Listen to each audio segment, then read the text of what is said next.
The Xerion scout vessel Whisper of Dawn drifted through the void, its bioluminescent hull pulsing with faint yellow-green light as photosynthetic energy webs drank in the distant starlight. The ship was wounded, deeply wounded. Jagged rents in its organic armor bled viscous amber fluid into space, the living metal struggling to regenerate but failing against the catastrophic damage. Inside, Commander Xerwind of the Third Bloom clutched her daughter's trembling hand as the ship's neural tendrils flickered with dying energy. The air smelled of burnt chlorophyll and leaking coolant, the scent of a vessel on the edge of death. We should not have come here. The thought was bitter. The Xerion High Council had warned against venturing into this sector, where the war between the Krixian horde and the newly emerged Terran Dominion raged. But Xerwind had been desperate. The plague had taken her mate, her brood, siblings, and now it gnawed at her daughter's lungs, turning her delicate emerald skin ashen. The cure, if it existed, lay in the forbidden human archives, the data vaults they guarded so fiercely. Arsec, the ship's scientist, hunched over the flickering hollow, display his frilled crest flattened in distress. The Krixian raiders left nothing intact, he murmured, his voice a whisper of rustling leaves. The human outpost is gone. Xerwind's secondary heart clenched. She had gambled everything on this, risked her crew, her ship, her child, only to find a graveyard of shattered metal and silent corpses. The humans had been wiped out, faint, distant, but unmistakably human. The Whisper of Dawn sensors, though damaged, caught the whisper of an active transponder. Not from the ruins of the outpost, but from something deeper in the debris field. Something moving. Xerwind's spine stiffened. Track it. Ursic's claws danced over the organic interface, coaxing the dying systems to obey. The image resolved, a single Terran escape pod, adrift but intact. Life signs flickered within. Xerwind hesitated. The humans were unknown, unpredictable. The Council's reports spoke of their violence, their reckless expansion, their refusal to bow to galactic order, but they also spoke of their persistence, their refusal to die, and right now, she needed something that refused to die. Bring it aboard, she ordered. The pod hissed as the Whisper of Dawn's biomechanical tendrils enveloped it, drawing it into the ship's wounded belly. The airlock cycled with a wet, organic sigh, and then the human emerged. Major Jennifer Reynolds of the Terran Marine Corps staggered forward, her armored suit cracked and scorched, her dark skin streaked with blood and soot. She blinked against the dim yellow-green light of the Xerion ship, her eyes sharp, assessing. Then she saw the child, Xerwind's daughter, barely clinging to life. Her breath shallow, her once vibrant frills wilted. The human didn't speak. She didn't need to. Her hand went to her belt, and Xerwind tensed. But instead of a weapon, Reynolds pulled a small, unmarked vial from a sealed compartment. Antiviral, she rasped, her voice raw from smoke and exhaustion. For the Krixian plague, we synthesized it weeks ago. Xerwind stared. The humans had known, they had prepared, and they had not shared it. Reynolds' gaze was unreadable. We don't give our secrets to strangers, she said quietly. But we don't let children die either. She tossed the vial. Ursec caught it, his claws trembling. Outside, the Whisper of Dawn sensors screamed.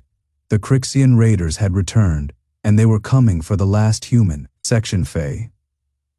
The first witnessed the vial glowed faintly in Ursic's claws, its contents swirling with a luminescence that mirrored the Xerion's own bio-energy.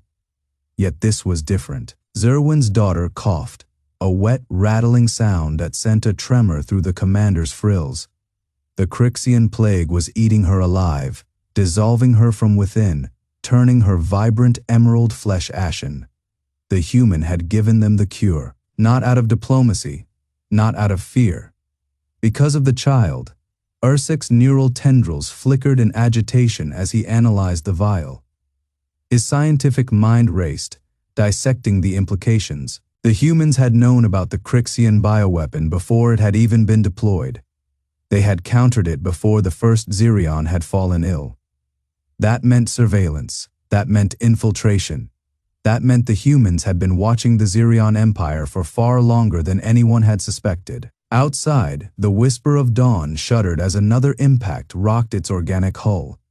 The Krixian raiders were closing in, their jagged black ships swarming like carrion, beetles drawn to a dying beast. The Xerion vessel's bioluminescent defenses pulsed weakly, its photosynthetic shields flickering under the assault. Reynolds didn't flinch. She turned toward the ship's viewport, her silhouette framed against the swirling chaos outside. The Krixian vessels were visible now, ugly, asymmetrical things, their hulls bristling with spines and barbed weapon mounts. They moved like predators, encircling, testing. Xerwind's claws flexed. His ship was crippled, his crew was dead or dying. His daughter might live because of the human. Ersek administered the antiviral with trembling precision, his neural tendrils weaving through the delicate bio-injector protocols. The child gasped as the solution entered her bloodstream, her frills twitching as the plague's grip loosened. For the first time in days, her breathing steadied. Xerwind's throat tightened. Reynolds didn't look back. Instead, she tapped a command into her wrist unit. A single decisive motion somewhere in the void. Something answered. Ersek's sensors screamed. A new energy signature flared on the edge of the system. Massive, searing, wrong. It didn't pulse like Xerion bio-energy. It didn't flicker like Krixian plasma. Relentless. The human warship Judgment dropped out of warp, its angular hull swallowing the light around it. The Krixian raiders hesitated, then they died. The Judgment's weapons didn't fire in volleys. They didn't charge or whine or glow. They simply activated.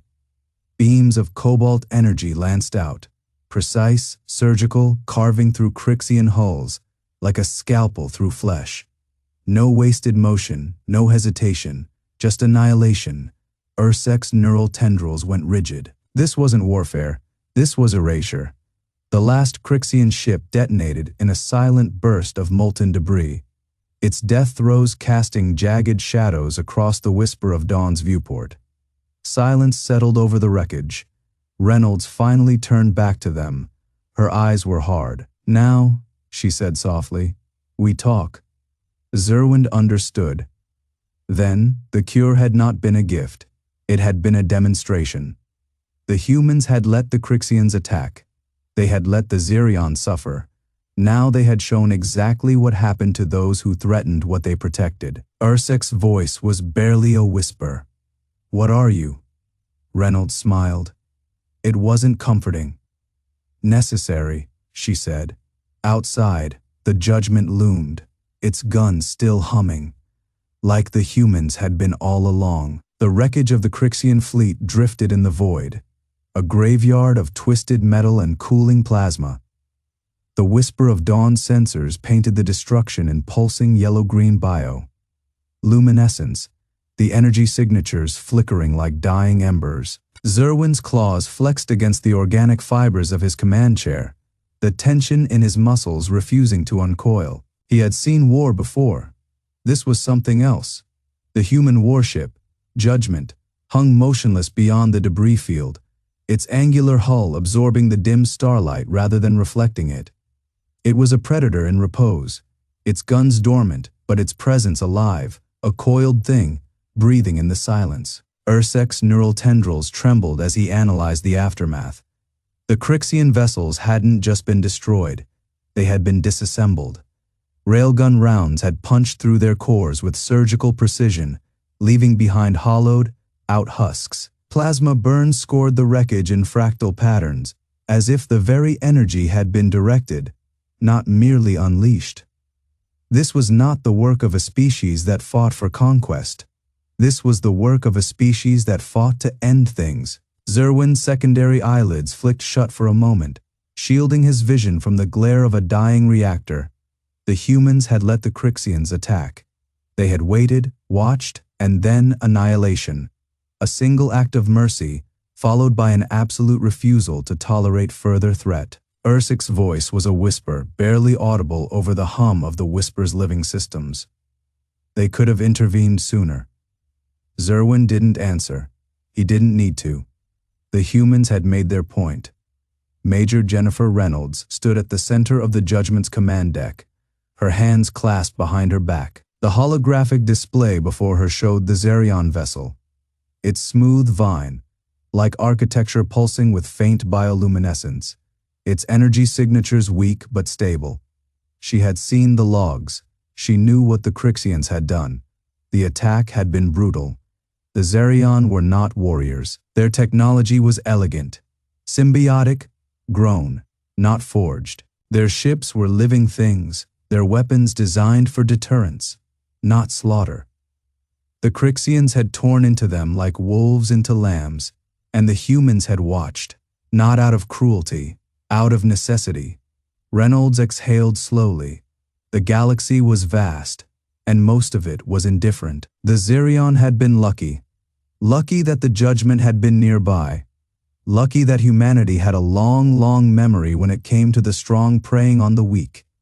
Her fingers brushed the edge of the display, pulling up the last transmission from the Xerion vessel before the Krixians had struck. A distress call, a plea, and buried in the data stream, something else. A secondary signal, faint, desperate. A life pod. Reynolds' jaw tightened. "Captain Banks," she said, her voice cutting through the silence of the command deck. Nathan Banks stepped forward, his armor, black as the void beyond the viewports, absorbing the dim light. He didn't speak. He didn't need to. Reynolds tapped the display. "There's a survivor." The life pod was adrift in the debris field, its organic hull cracked, its photosynthetic power cells flickering. It was Xerion in design, sleek, grown rather than assembled, but it was damaged. Dying. Banks' dropship locked onto it with magnetic clamps. The docking sequence seamless. His HUD painted the interior in cold, clinical blues, 2 life signs, 1 fading. The pod's hatch hissed open. Inside, a Xerion female lay curled around a child. Her emerald-hued skin dull, her bioluminescence guttering like a candle in the wind. Her neural tendrils were wrapped protectively around the smaller form, shielding it even as her own strength failed. She looked up as Banks stepped inside. Her eyes, wide, luminous, flickered with fear. Banks knelt. Slowly, carefully, he reached for the emergency med kit at his belt. The Xerion flinched, her tendrils tightening around the child. Banks paused. Then, with deliberate slowness, he removed his helmet. The Xerion female went still. Human faces were alien to her, flat, lacking the subtle bioluminescence of her kind. But his expression, she had seen fear before. She had never seen gentleness in the eyes of a predator. Banks held out the medkit, the injector humming softly as it calibrated for Xerion physiology. "It's okay," he said, his voice low. The words meant nothing to her. The tone meant everything. She hesitated. Then, with the last of her strength, she uncurled, exposing the child. Banks didn't smile. He didn't need to. The injector hissed. The child's bioluminescence brightened. Outside the pod, the debris field stretched endlessly, a testament to what happened when humanity's patience ran out. But inside, there was only stillness. The Xerion command vessel Emerald Tide pulsed with subdued energy, its vine, like corridors, dimmed to a somber emerald glow. Commander Xerwind stood in the observation chamber, her bioluminescent markings flickering with unease. The human warship loomed beyond the transparent organic membrane of the viewport, a jagged, angular silhouette against the void, its hull still scorched from battle. It should have been a corpse. Instead, it had saved one of hers. Ursic, the chief xenobiologist, adjusted his data. Tendrils, the neural filaments weaving through the air as they processed the latest scans. His voice was a whisper of biostatic. The child is stable. The human's intervention was precise. Xerwind's mandibles tightened. Precision was not the issue. Motivation was. Humans were predators. That was a fact, as immutable as the laws of physics. They had torn through the blockade like a storm of knives, their weapon systems bypassing Xerion energy dispersal fields with terrifying ease. Their ships were not alive, not like Xerion vessels, grown and nurtured, but cold, dead metal shaped into instruments of annihilation. One of them had stopped. One of them had knelt in the wreckage, removed his helmet, and saved a life he had no reason to spare. Xerxic's tendrils rippled, sensing her turmoil. "You wish to speak with them." Xerwind exhaled, her respiratory vents flaring. "I need to understand." The human delegation arrived under heavy guard, their armored forms stark against the Emerald Tide's organic architecture. Major Jennifer Reynolds led them, her posture relaxed, but her eyes sharp, scanning the chamber with the quiet intensity of a predator assessing a new hunting ground. Behind her, Captain Nathan Banks stood motionless, his face unreadable. Xerwind had studied human expressions. She knew the tightening of their facial muscles, the baring of teeth. She had seen their rage, their defiance. She had never seen one look at a Xerion child with regret. Reynolds inclined her head, a human gesture of respect, though whether it was genuine or tactical, Xerwind couldn't discern. "Commander," the human said, her voice modulated through the translator node embedded in her collar. "We appreciate the opportunity to speak." Xerwind flexed her claws, the bioluminescent veins in her forearms pulsing faintly. "You destroyed 3 of our ships," a statement, not an accusation. Reynolds didn't flinch. "We defended ourselves. You were trespassing in restricted space. We were retrieving our people." A flicker of tension passed between them. The humans had crossed into Xerion territory without permission. Yes, but the wreckage they had been sifting through was not theirs. It belonged to the Cathari slavers, a species both their kinds despised. Xerwind's secondary eyes narrowed. "You hunt the Cathari." Reynolds' lips thinned. "We don't let slavers live." Xerxec shifted beside her, his tendrils coiling in unease. The humans had a reputation. The Cathari had learned the hard way what happened when they took human prisoners. Xerwind had seen the footage. She had never understood it before. Now, watching Banks, the way his fingers twitched, just once, at the mention of slavers, she wondered. "Your soldier," she said slowly, "saved one of ours." Reynolds glanced at Banks. His expression didn't change, but something in his stance did, a minute tightening as if bracing for impact. "He did," Reynolds confirmed. Xerwind stepped forward, her claws retracting. For the first time, Banks met her gaze, and in his eyes, she saw it, the same thing she had seen in the wreckage. Not weakness, recognition. The child had been injured. The child had been afraid, and Nathan Banks, a soldier of a species that should have been her enemy, had knelt in the blood and debris and chosen mercy.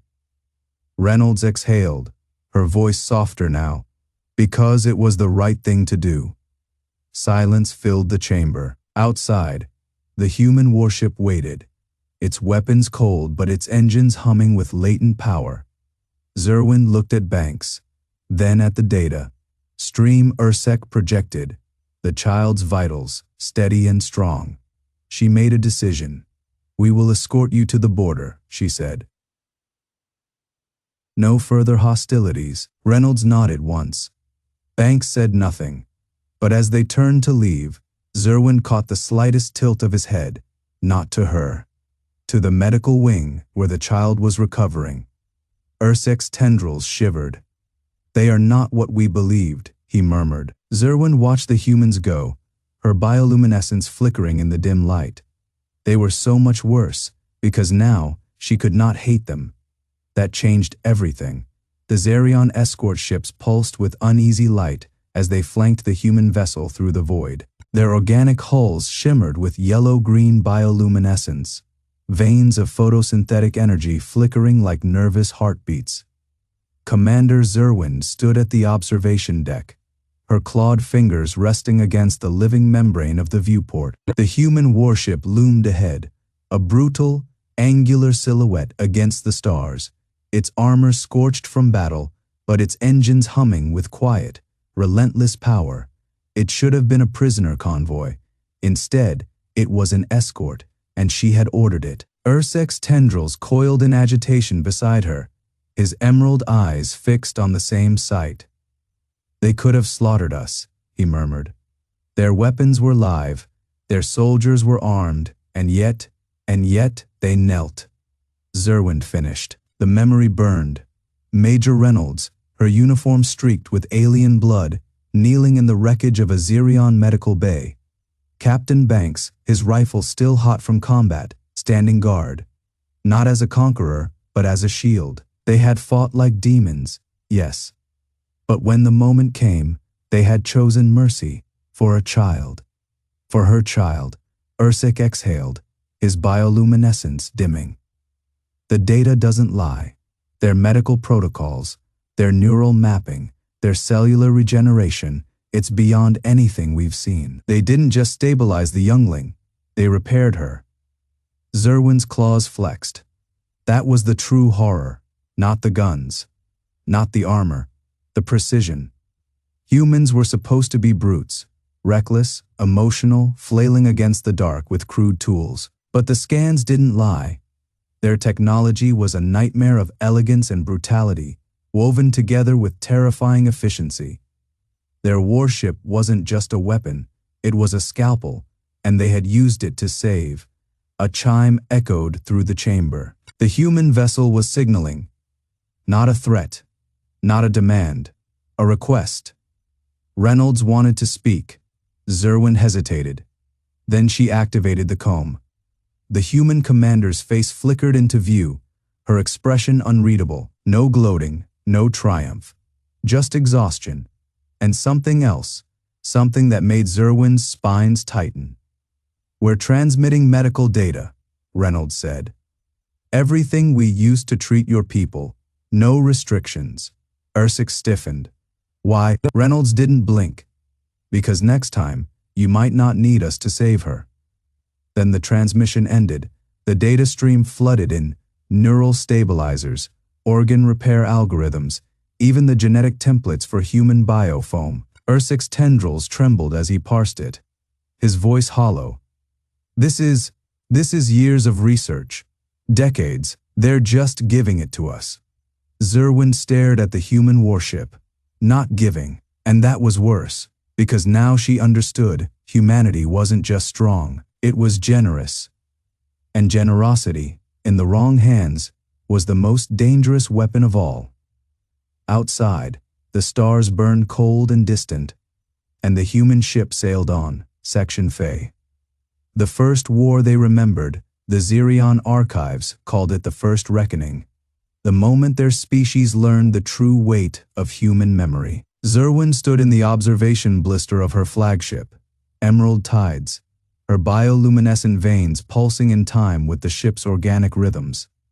The battle data from the engagement with the humans had been dissected, analyzed, and fed into the living neural networks of their war sages. The results had been unsettling. Ursic's tendrils flickered as he projected the holographic reconstruction. The human vessel, resolute, had not simply fought, it had remembered. Every maneuver, every countermeasure, every feint was pulled from some dark archive of past wars. Wars the Xerion had assumed were too ancient, too irrelevant to matter. But humans never forgot. The projection shimmered, replaying the moment the Resolute had broken the Xerion flank. Its railguns had fired in patterns lifted from the siege of Mars, a conflict fought centuries before the Xerion had even achieved spaceflight. Its shield harmonics mirrored the defensive algorithms of the Third Corporate War, a brutal engagement fought over asteroid mining rights.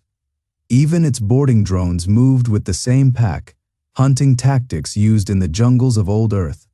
Ursic's voice was hushed. They don't discard knowledge, they hoard it like weapons. Xerwind's spines flexed involuntarily. The realization was a slow, creeping horror. The humans had not simply adapted to the Xerion's tactics. They had recognized them. The ambush patterns, the bioplasma surges, even the way the Xerion ships moved in concert with their organic energy webs.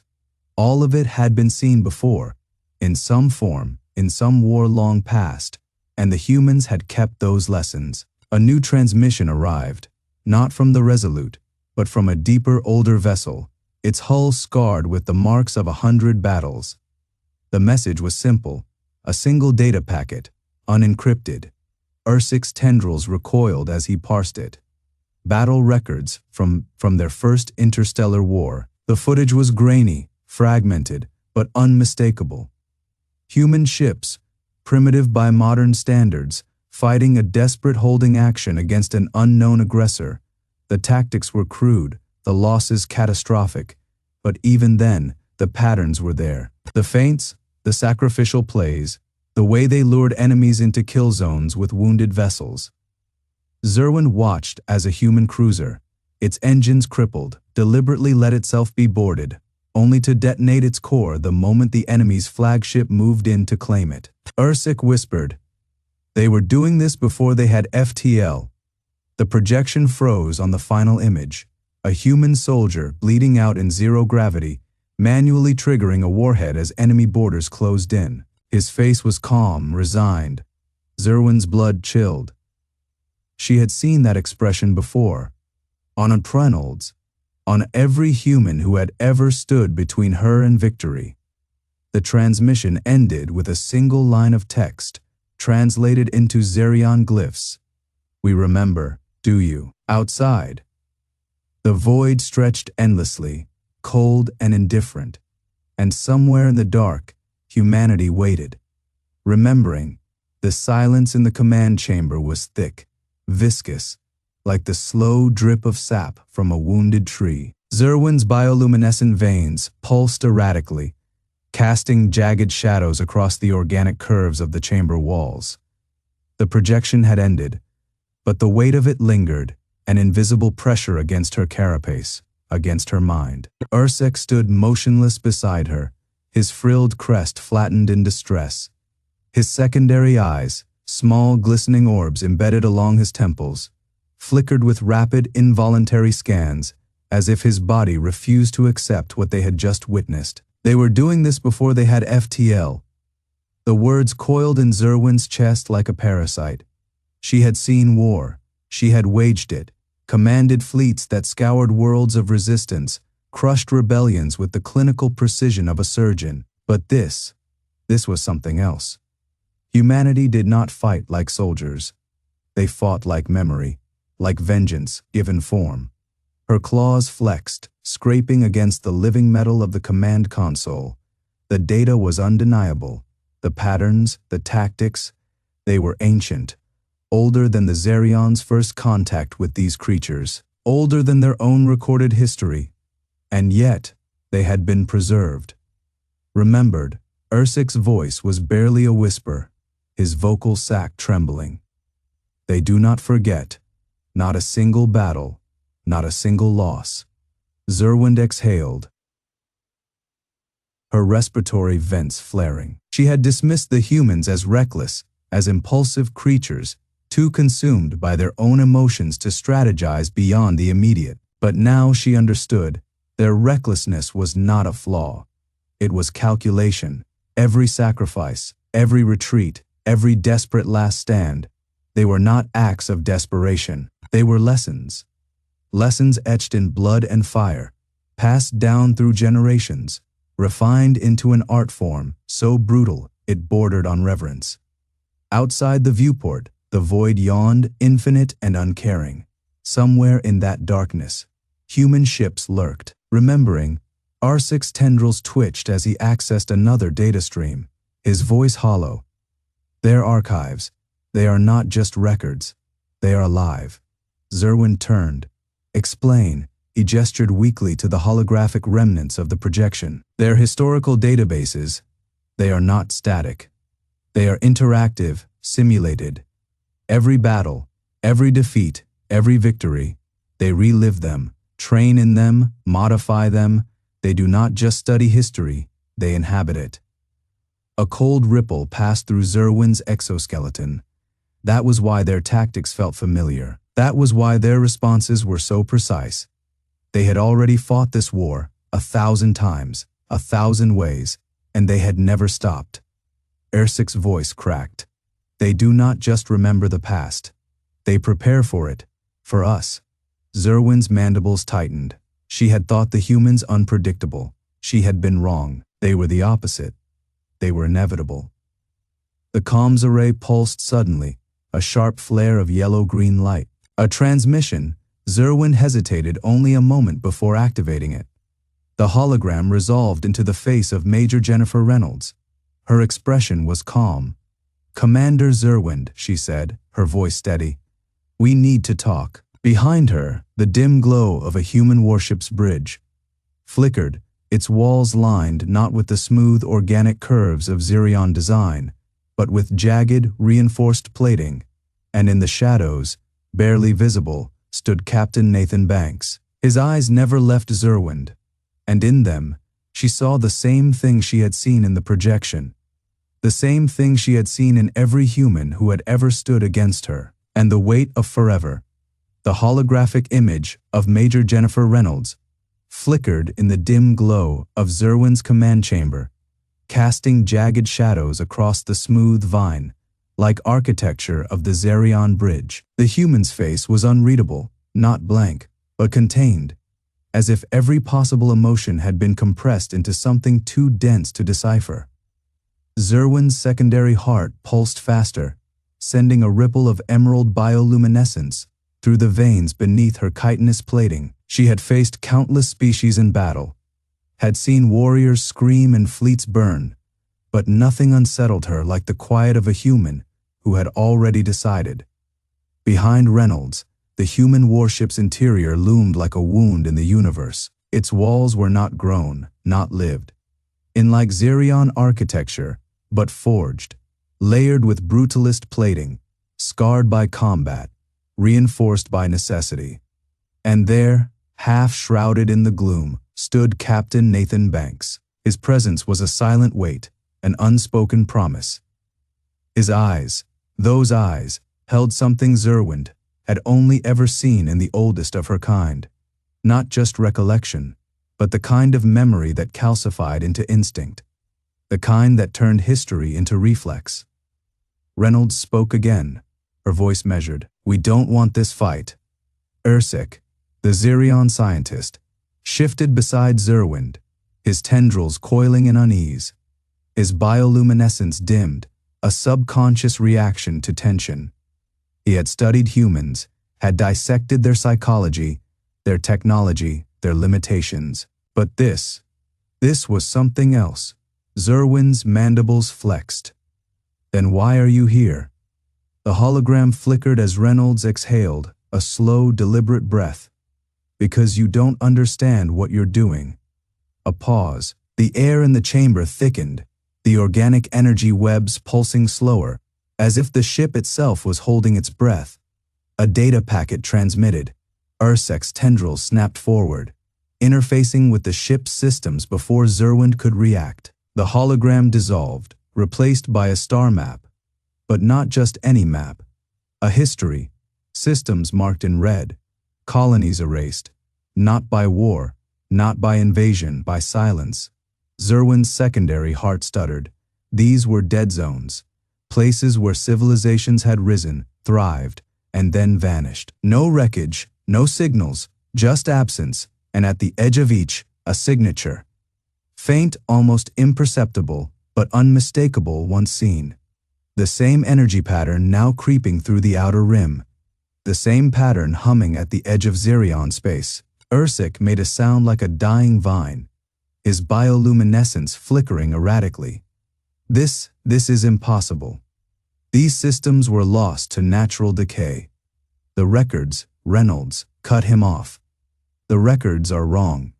Her voice was soft. And then, for the first time, Banks stepped forward, his face illuminated by the glow of the star map. His expression was unreadable, but his voice was the quiet before the storm. "You're not the first species they've watched," he said, "and you won't be the last." Xerwind felt something cold coil in her thorax. Not humans, something else. Something older. Reynolds' gaze never wavered. We've been tracking them for centuries. They don't conquer. They don't negotiate. They consume. Ersek's tendrils trembled. And you expect us to believe? We don't expect anything, Reynolds said. We're just showing you what's coming. The holographic star map pulsed, the red zone spreading like blood in water. Xerwind's mind raced.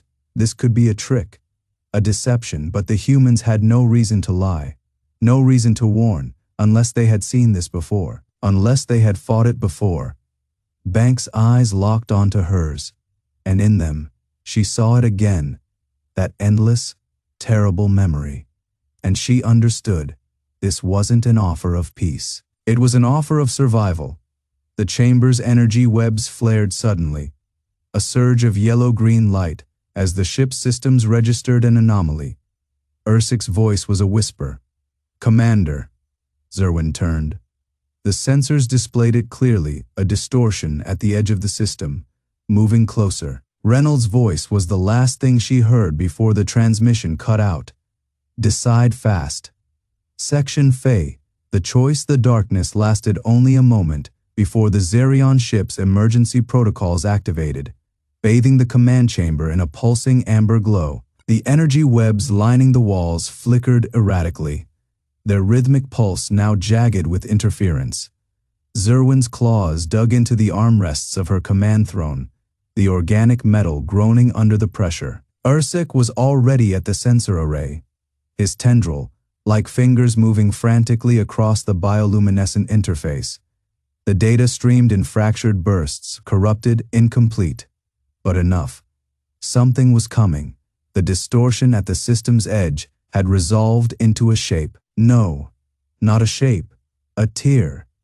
Space itself was bending, warping, as if something vast and hungry were forcing its way through the fabric of reality. The sensors screamed in protest, their readings fluctuating between impossible mass signatures and utter void.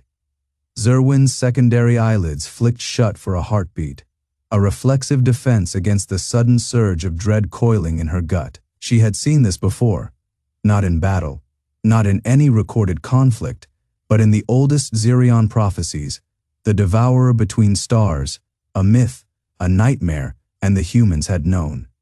The realization struck, like a plasma lance to the chest. Reynolds' words echoed in her mind. "We don't expect anything. We're just showing you what's coming." Ersek turned to her, his bioluminescent markings dimmed with fear. "Commander, the distortion, it's emitting gravitational waves consistent with a quantum singularity, but the energy signature, it's alive."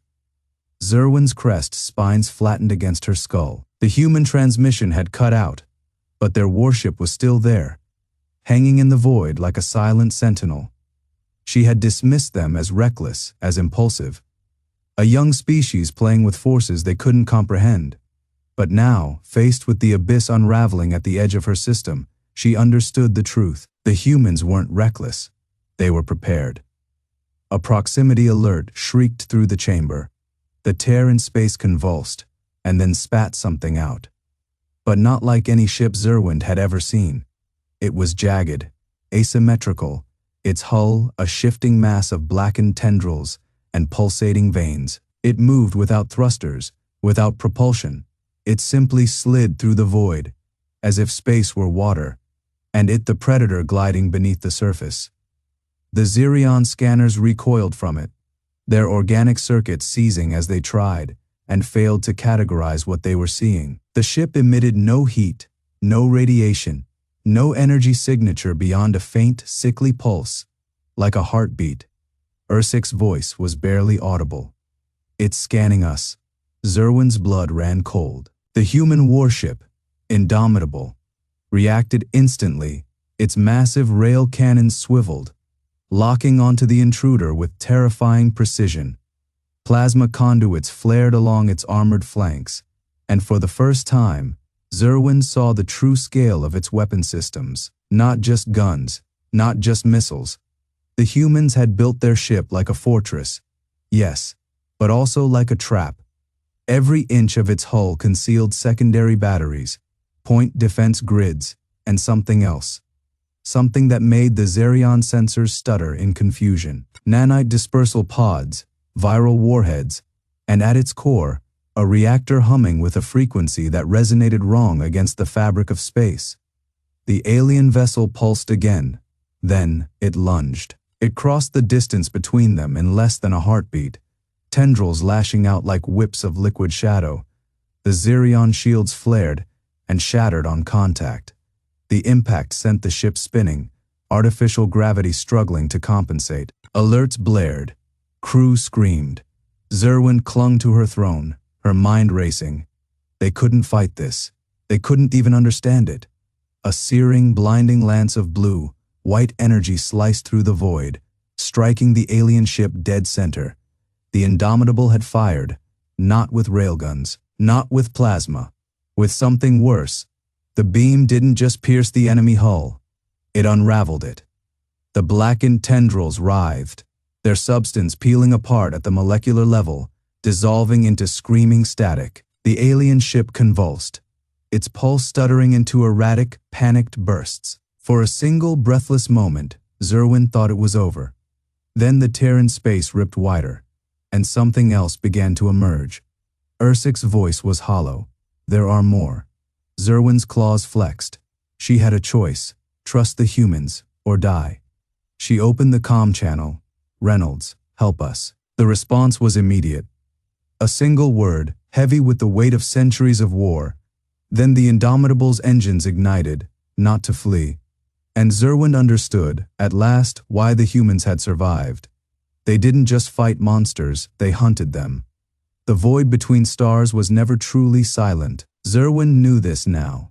The Indomitable burned toward the rift, its engines a screaming scar of blue-white fury against the dark. The human warship did not slow, did not hesitate. It carved through space like a blade through flesh, its hull shuddering as the rift ahead pulsed alive, hungry, spitting out jagged silhouettes of something that should not exist. Ursic's claws dug into the console, his bioluminescent veins flickering erratically. They're not retreating. Xerwind didn't answer. She couldn't. The human ship was accelerating. The Indomitable's bridge was a tomb of focused silence. Major Jennifer Reynolds stood at the center, her hands clasped behind her back, her gaze locked on the holographic feed. The rift yawned before them, a maw of distorted physics, its edges writhing with half-formed shapes, ships, or creatures, or something worse. Captain Nathan Banks exhaled slowly beside her.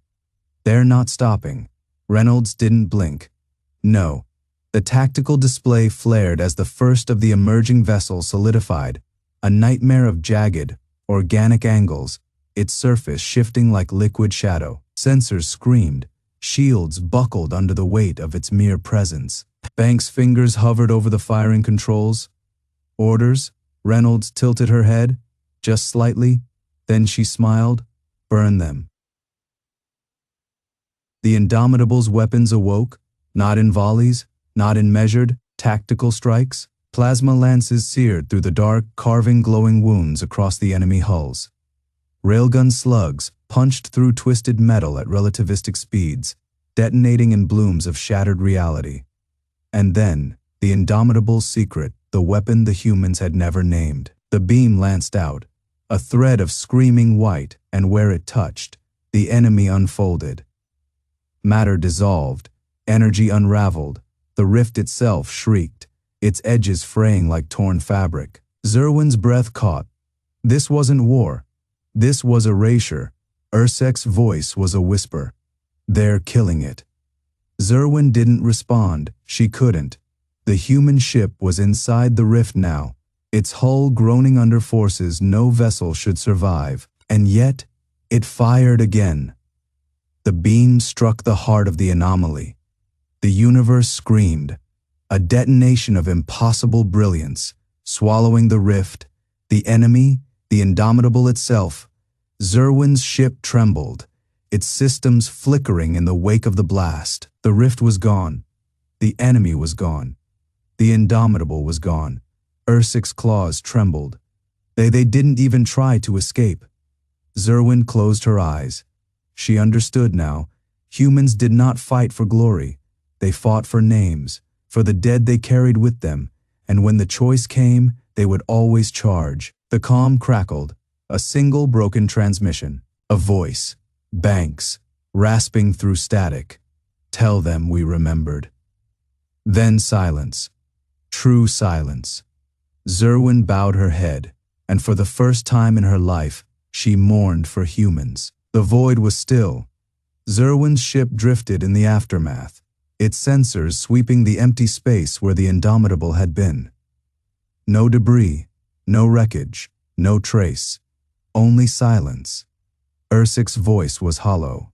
They knew it would destroy them. Xerwind did not answer. Her mind traced the final moments, the way the human ship had turned, unflinching, into the heart of the rift. No hesitation, no retreat, a choice made long before the battle. She pulled up the last transmission again. Banks' voice, ragged but steady. Tell them. We remembered. Ursic's spines twitched. What does that mean? Xerwind exhaled, her claws tightening around the console.